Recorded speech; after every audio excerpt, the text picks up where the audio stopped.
একটু কিছু বলেন স্যার। খুব ভালো একটা প্রজেক্ট আমরা নিয়েছি এবং এটা মিউনিসিপ্যালিটির জন্য, বিলুনিয়া মিউনিসিপ্যালিটির জন্য একটা ইনকাম সোর্সও হবে।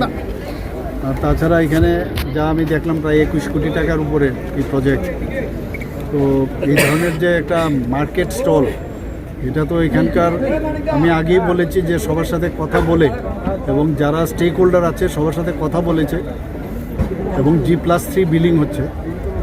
এবং আমাকে যা দেখানো হয়েছে, আমি দেখলাম যে একদম মডার্ন একটা মার্কেট বলতে যা বোঝায় সেই রকমভাবে মানে তৈরি হচ্ছে। সেটা 2 বছরের ওনারা বলছেন, 2 বছর লাগবে টুডার মাধ্যমে সেটা হচ্ছে। আমি বললাম আরও কম সময়ে যদি হয়, কম সময়ের অর্থ এই না যে কোনো রকমে তাড়াতাড়ি করে পাকাপোক্তভাবে যাতে এটা করা হয়, এবং ওনারা বলছেন ওনারা ট্রাই করবেন। এবং আজকে তো ফাউন্ডেশন আমরা এখানে লে করলাম, তো অত্যন্ত খুশির বিষয়। তো আজকে আমরা সাউথে আজকের দিনে প্রায় 58 করোড়ের মতো আমরা এখানে ফাউন্ডেশন লে অ্যাজ ওয়েল এজ কিছু ইনোগ্রেশনও করছি স্কুল বিল্ডিংয়ে। তো আমাদের ভারতীয় জনতা পার্টির নেতৃত্বাধীন যে সরকার, মাননীয় প্রধানমন্ত্রীজি যেভাবে বলছে যে সমাজের একদম বা রাজ্যের অন্তিম জায়গা পর্যন্ত আমাদের ডেভেলপমেন্ট করতে হবে, সমাজের মধ্যে আমাদের যা যা দরকার, যা প্রয়োজনের স্বার্থে সব করতে হবে, সেটা কিন্তু আমরা রূপ দেওয়ার চেষ্টা করছি। সমস্ত জায়গায় আপনারা দেখেছেন প্রতিদিন কোথাও না কোথাও কোনো ডেভেলপমেন্টের যেখানেই বিষয় দাঁড়াচ্ছে সব জায়গায়।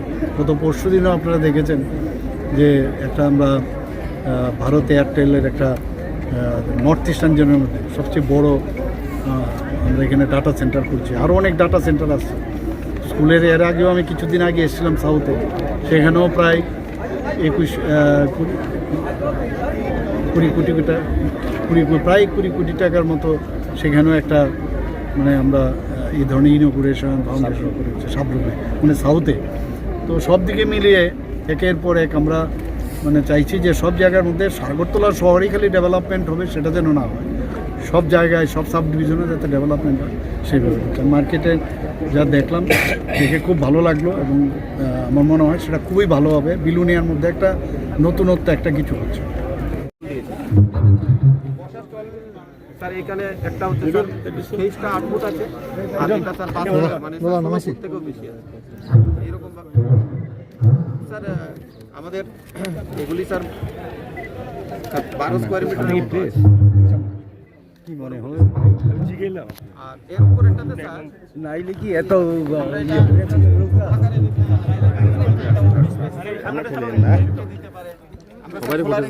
যে ভাড়া নেবে স্যার ওর সুবিধা মতো করে না, ঠিক আছে, কিন্তু এটা মিউনিসিপ্যালিটির আন্ডারে তাদের একটা ইনকাম সোর্স হবে।